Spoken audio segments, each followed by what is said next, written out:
नमस्कार श्रोता ब्रेन तथा क्रिस्मा दाजुभाइ दिदीबहिनीहरू।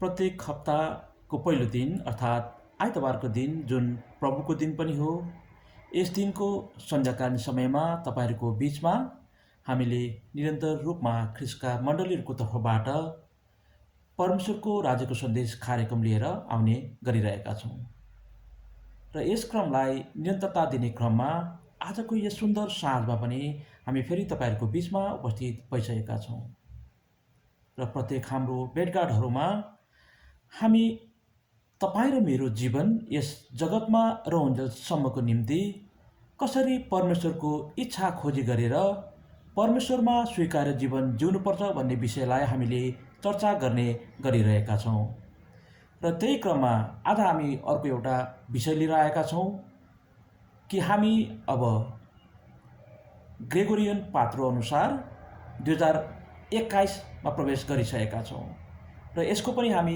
तेस्रो दिनमा छौँ। निसन्देह हाम्रा वर्षहरू आउँछन् जान्छन्। प्रत्येक वर्ष यसरी नै तपाईँ र म अघि बढिरहेका छौँ। सांसारिक रूपमा अथवा भनौँ शारीरिक रूपमा तपाईँ र मेरो जीवन निरन्तर रूपमा अघि बढि नै रहेको छ।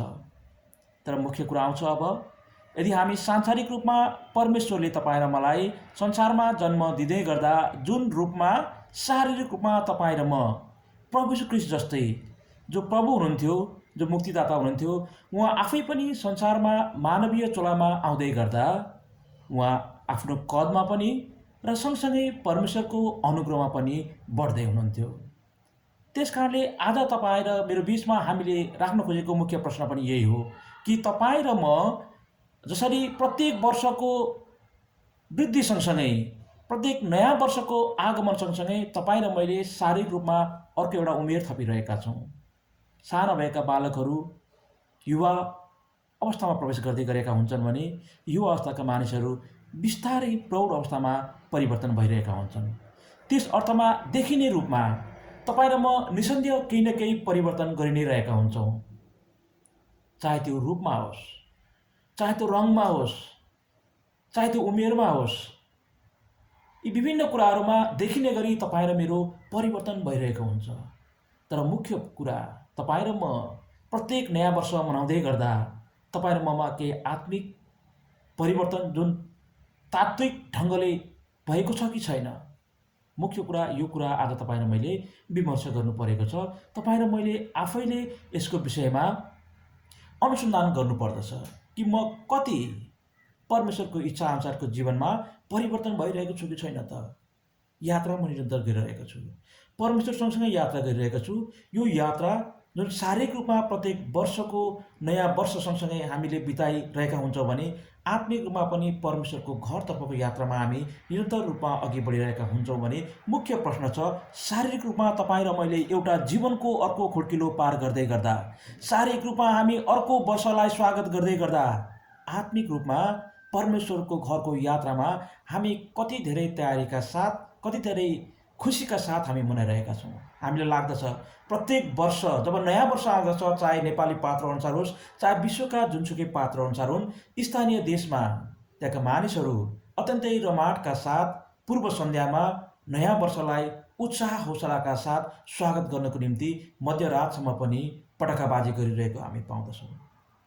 अब प्रश्न छ, यी पुराना कुराहरूलाई छोडेर हामी नयाँ कुरामा आउँदै गर्दा तपाईँ र मैले पुरानोलाई बिर्सेर कसरी नयाँतर्फ अघि बढ्न सक्दछौँ? कसरी नयाँ वर्षमा पनि नयाँ जोस, नयाँ जागर, नयाँ उत्साह र नयाँ हौसलाका साथ परमेश्वरको वचनको शिक्षामा, परमेश्वरको ज्ञानमा, परमेश्वरको अनुग्रहमा हामी हुर्किँदौ प्रत्येक नयाँ वर्षलाई आशिषको वर्ष बनाउन सक्दछौँ? निसन्देह संसारमा उमेर थप्नु मात्रै परमेश्वरको आशिष होइन। उमेर त मानिसले स्वाभाविक रूपमा आफ्नो बल वयसले भ्याएसम्म केही समय थप्लान् पनि, तर त्यो समयभन्दा पनि, त्यो उमेरभन्दा पनि, त्यो वयसभन्दा पनि सबैभन्दा महत्त्वपूर्ण उमेर तपाईँ र मैले थप्नु नै छ भने परमेश्वरमा थप्नु छ, त्यो अनन्त जीवनमा थप्नु छ, जहाँ तपाईँ र मैले कुनै पनि कुराहरूको चिन्ता, चासो, फिक्री लिनु पर्दैन। त्यहाँ परमेश्वर स्वयंले त्यो अनन्त जीवनसम्मको निम्ति परमेश्वरले चासो र फिक्री राखिदिनुहुन्छ। त्यस अर्थमा संसारका प्रत्येक वर्षहरूका पाना पल्टिँदै गर्दा तपाईँ र मेरो आत्मिक जीवनका पानाहरूमा के कुरा थपिँदै गए त?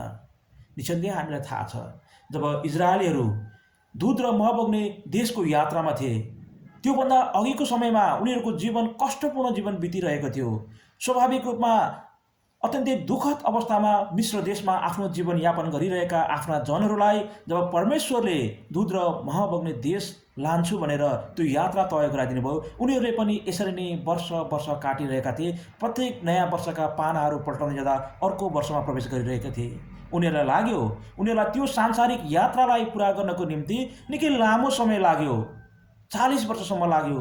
त्यही बिचमा कति मानिसहरू जन्मिए, कति मानिसहरू मरेर गए, तर परमेश्वरको इच्छा कतिले पुरा गरे। ती प्रत्येक वर्षहरू पुरा हुँदै गर्दा मुख्य कुरा यो थियो, परमेश्वरको साथ उनीहरूसँग थियो कि थिएन, परमेश्वरलाई उनीहरूले कसरी खोजिरहेका थिए। मुख्य कुरा यो कुरालाई हामीले मुख्य विषयको रूपमा आज पनि हामीले सोच्नुपर्ने हुन्छ। हामीलाई बाइबलले भन्दछ त्यतिखेर मानिसहरू अत्यन्तै कष्टपूर्ण क्षणमा गुजारा गरिरहेका थिए। धेरै ठुलो ताडना मिश्र देशमा भएका शासकहरूले इजरायलीहरूलाई दिइरहेका थिए, जो स्वयं परमेश्वरका जन थिए। परमेश्वरका जन भएर पनि यो भौतिक संसारमा रहन्जेलसम्मको निम्ति उनीहरूले पनि कष्ट पीडा उठाएका थिए। प्रत्येक वर्ष चाहे जुनसुकै वर्षहरू फेरिँदै जाउन्, ती वर्षहरूले उनीहरूको जीवनमा कुनै पनि प्रभाव पारेको थिएन, जबसम्म परमेश्वरले उनीहरूको जीवनमा हस्तक्षेपकारी भूमिका खेल्नु भएन।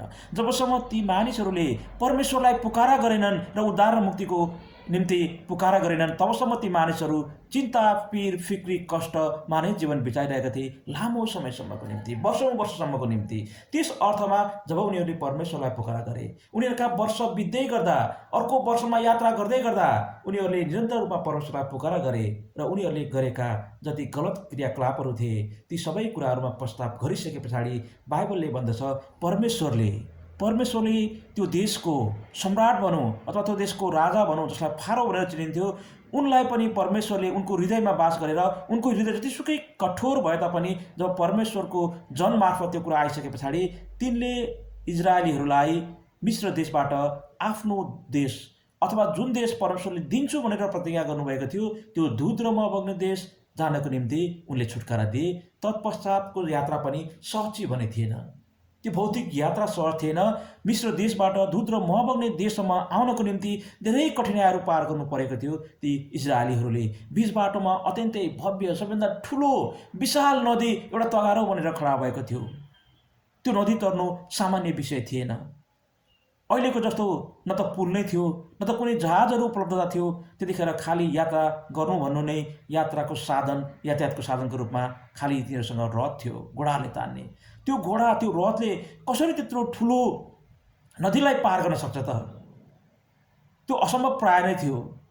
तर त्यो बिचमा पनि परमेश्वरले जब मानिसहरूको जीवनमा हस्तक्षेपकारी भूमिका निर्वाह गर्नुभयो, जब मानिसले पश्चाताप गरिसके पछाडि तब त्यो नदी दुई भागमा विभाजित भयो र सुक्खा जमिन देखा पर्यो, जहाँबाट परमेश्वरका जनहरू निरन्तर रूपमा आफ्नो वर्षौँको यात्रा, चाहे जतिसुकैवटा पात्रोका पानाहरू फेर्दै जाउन्, उनीहरूको यात्रा निरन्तर रूपमा अघि बढी नै रह्यो।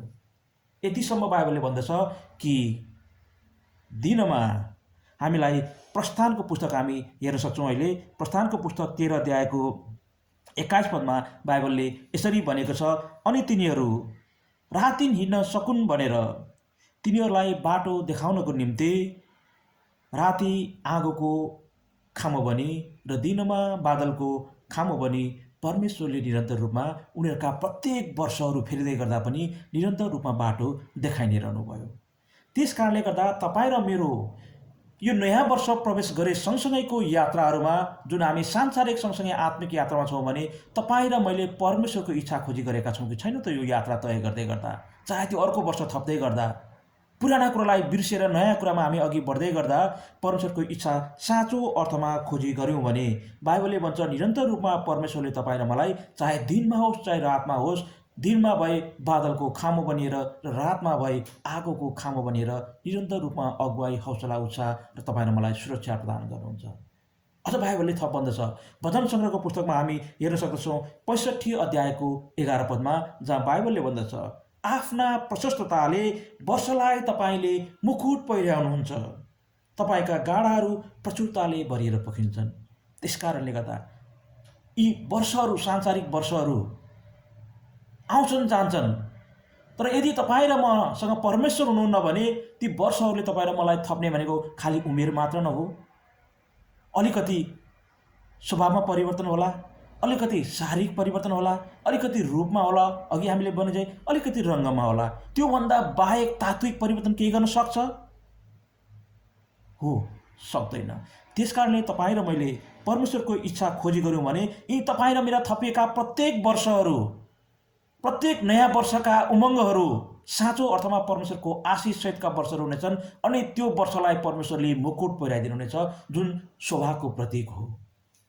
सँगसँगै हामी यशायाको पुस्तक पनि हेर्न सक्छौँ 43 अध्यायमा, जहाँ बाइबलले हामीले उल्लेख गरेको जतिखेर इजरायलीहरू मिश्र देशबाट दूध र मह बग्ने जुन प्रतिज्ञाको भूमितर्फको यात्रामा यात्रारत थिए, त्यतिखेर बाइबलले भन्दछ, हामीले हेर्दै गर्दा यशाया 43 अध्यायको 16 पदमा, परमप्रभु यही भन्नुहुन्छ, समुद्रमा बाटो बनाउनु हुने, शक्तिशाली सागरमा मार्ग बनाउनु हुने। हेर्नुहोस् त, समुद्रमा बाटो बनाउनु हुने। समुद्रलाई दुई भागमा बाँडिदिनु भएको थियो, लाल समुद्रलाई, जसको कारणले गर्दा ती प्रत्येक वर्षहरूको यात्रामा इजरायलीहरूले समुद्रको बिचमा पनि बाटो पाएका थिए। शक्तिशाली सागरमा मार्ग बनाउनु हुने। ओहो, कस्तो आश्चर्य कर्म गर्न सक्नुहुने परमेश्वर, कस्तो शक्तिशाली परमेश्वर। त्यो परमेश्वर जो शक्तिशाली हुनुहुन्छ, जो महान हुनुहुन्छ, जसले तपाईँ र मेरो बिचमा आश्चर्य कर्म गर्न सक्नुहुन्थ्यो, त्यो परमेश्वरलाई आज हामीले खोजौँ। प्रत्येक वर्ष नयाँ वर्ष भन्दै गर्दा नयाँ कामको थालनी गरौँ, नयाँ उत्साहका साथ, नयाँ जोसका साथ, नयाँ हौसलाका साथ। अझ हामी थप कुरा हेर्न सक्छौँ 18 पदमा यशाया 43 अध्यायकै, जहाँ बाइबलले भन्दछ, बितेका कुराहरूलाई भुल। विगतमा, चाहे त्यो नेपाली पात्र अनुसारको विगतमा होस्, चाहे अन्य कुनै देशको पात्र अनुसारको विगतमा होस्, विगतमा गरेका कुराहरूमा हामी झुन्डिरहन सक्दैनौँ। विगत त हाम्रो निम्ति कहिले राम्रो भयो होला, कहिले नराम्रो भयो होला।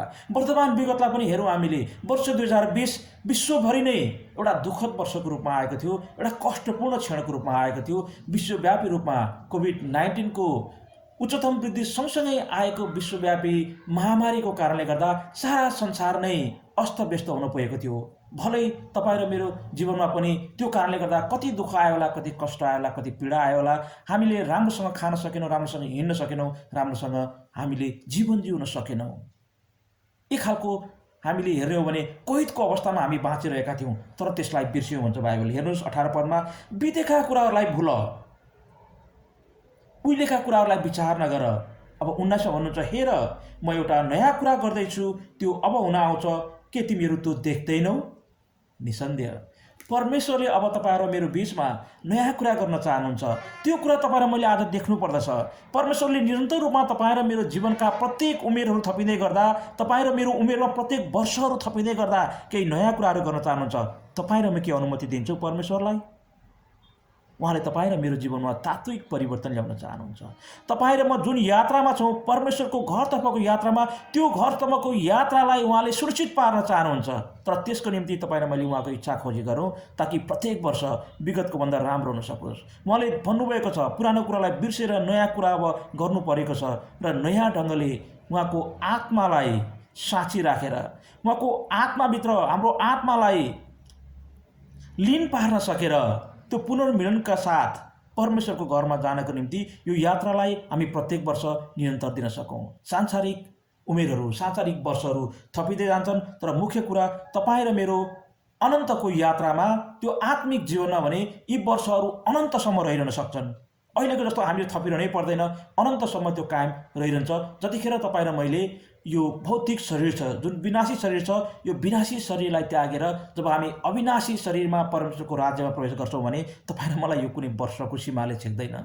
कुनै पनि वर्ष थपियो, अर्को वर्ष मैले बाँच्न पाएँ भनेर तपाईँले रमाहाट गरिरहनु पर्दैन। यी वर्ष त कति वर्ष हुन्छन् त्यो कुरा परमेश्वरलाई मात्रै थाहा छ।